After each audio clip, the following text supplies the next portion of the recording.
All right, YouTube, it is Mr. Mean coming at you this fine evening. I hope everyone is doing well.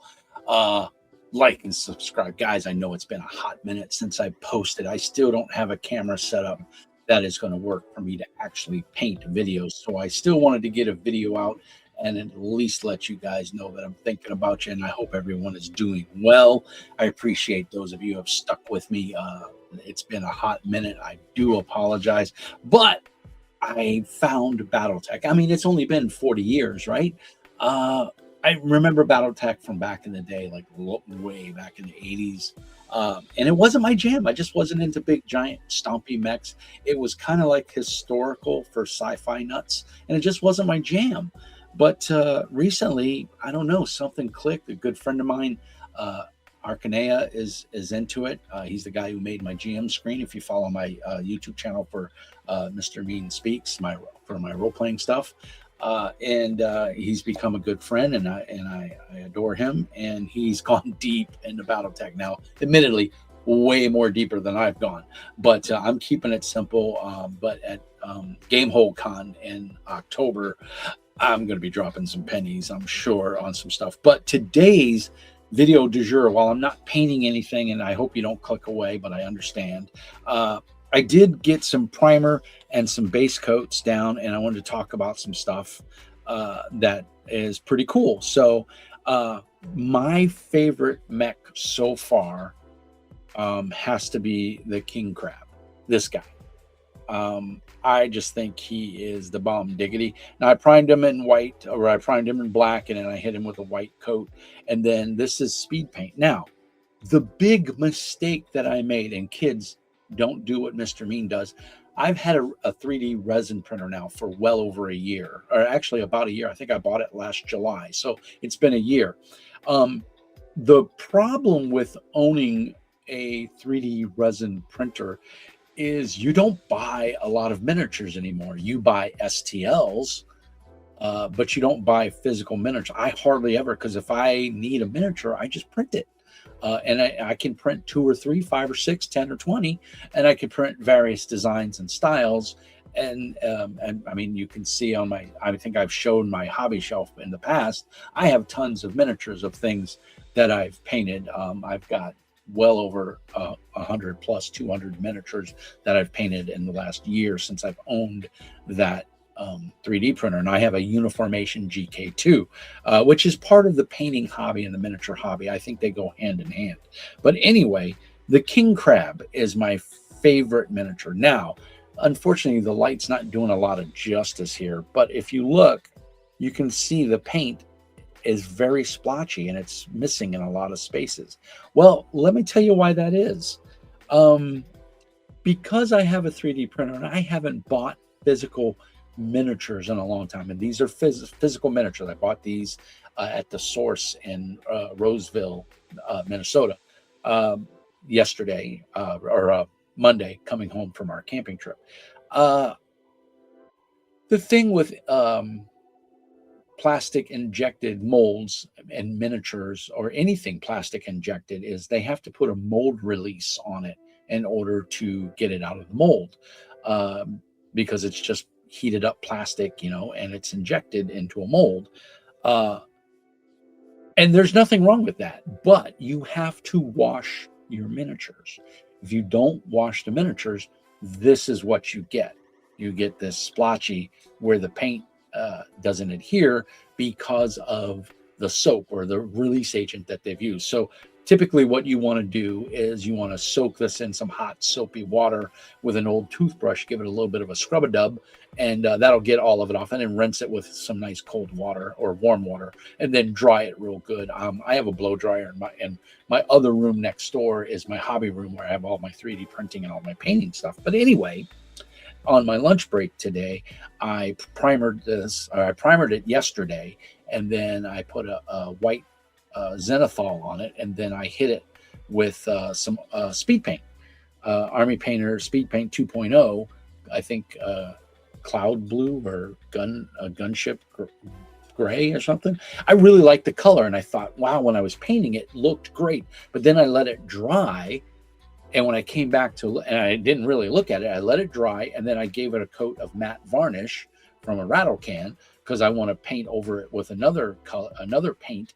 And because speed paints are water based and they reactivate sometimes if you don't give them a long enough time to cure, and I was afraid that that would happen. And some of my paints are speed paint 1.0, which had the reactivation problem really bad. So I wanted to be prepared, and I thought, oh, I'll be a good painter, a good hobbyist, and I'll varnish them so that I can just come back and paint willy-nilly. Well, I varnished them. So, and there were 6 of these miniatures in what's called a lance. I'm still learning, so if I make incorrect terms or whatever, please bear with me. But anyway, I got 6 of these miniatures in a lance. I think it was like $40, $45. It wasn't a terrible price, and but you can see it's super splotchy. Now, is that the end of the world? No. As a painter and a hobbyist, we adapt and we overcome.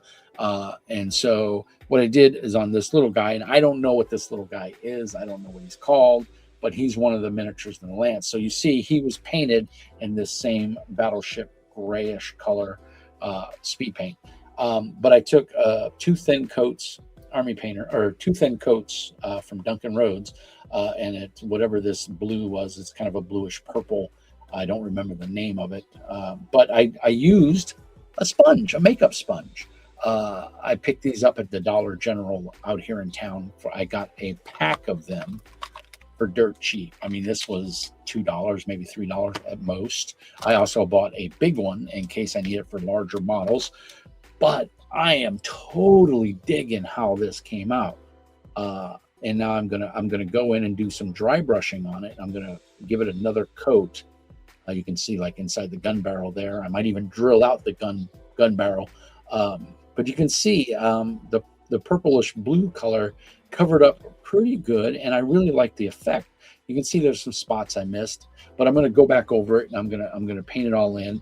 I'm going to give it a good heavy wash with some strong tone from the Army Painter.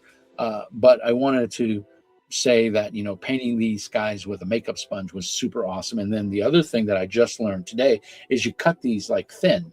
You just use a pair of scissors and cut them thin, and then you can get into all those little crevices, or as the Brits would say, the nook and crannies. You can get in there and coat those. So that was just part of it. You know, and again, is this a tragedy? Yes, it looks horrible, but I'm going to stipple it with that makeup sponge, and it's going to come out awesome. I think I might even do a strong tone over this and then hit it with the purplish blue. I think it'll make it pop a little bit more, and then maybe another coat of strong tone. I'm not sure yet, or maybe earth tone or something like that. But I ordered, I believe it was yesterday, or I think I ordered it Monday night. I can't believe it came in this fast, but I didn't have any of AK Interactive Dark Earth, and I think for the bases for these, it's going to be really great. So this can or pot was $20. It was like 18 something and some change, and it's some heavy stuff. And all this is acrylic paint with some dirt medium put in it as some sort of, it may even be synthetic, it may be real dirt, I'm not quite sure. But whatever it is, it works really well. I watched a lot of videos and they said this is the stuff to get. I have some yellow stuff for like sci-fi, and I have a green one that I really like that I use for a lot of my fantasy miniatures. But I wanted a nice dark earth to use for these guys, and with the purplish blue paint scheme that I'm going to use. And then I'm going to go back and dry brush these. I'm going to paint some of the accents silver. I'll try to paint like the visor. I'm going to paint it white and maybe give it a little glow or whatever. But guys, I got to say, I'm hooked. I haven't even played a game yet, but I'm hooked. These miniatures are so freaking cool, and they're just injected plastic models. They're not super detailed, but they're really nice. So that's my hobby video for today. Oh, I am going to black the rims except for the front arc of the miniature. I'm going to paint it like a neon yellow, so that'll help tell me my arcs. The other thing I saw, and I may be tempted to do this, is on my mini factory. Again, I have a 3D printer. They now make hexagonal. It's just like a 1-inch hexagonal base, but they have the name, so it'll say like King Crab printed on it, and so then you can paint it, and that can denote the face, yeah, because you have firing arcs in BattleTech, and so I'm super excited, guys. I don't know. Do you play BattleTech? You have any advice for me? Oh, that's the purple I use, but that gives you a better idea of the color. I'm very happy with it. And like I said, I got a whole bunch of these sponges. So I got tons. They'll last forever. And it's all water-based acrylics that I'm using. So you just wash it out and it's fine. I'm super excited. The AK Interactive Terrains Dark Earth Diorama texture paint is going to look great on these. I'm going to put some of that on. So I hope this video finds you well. Again, I'm new to BattleTech. I'll get probably my first game in October at Gamehole Con. I may get it sooner. I just checked with my local game store,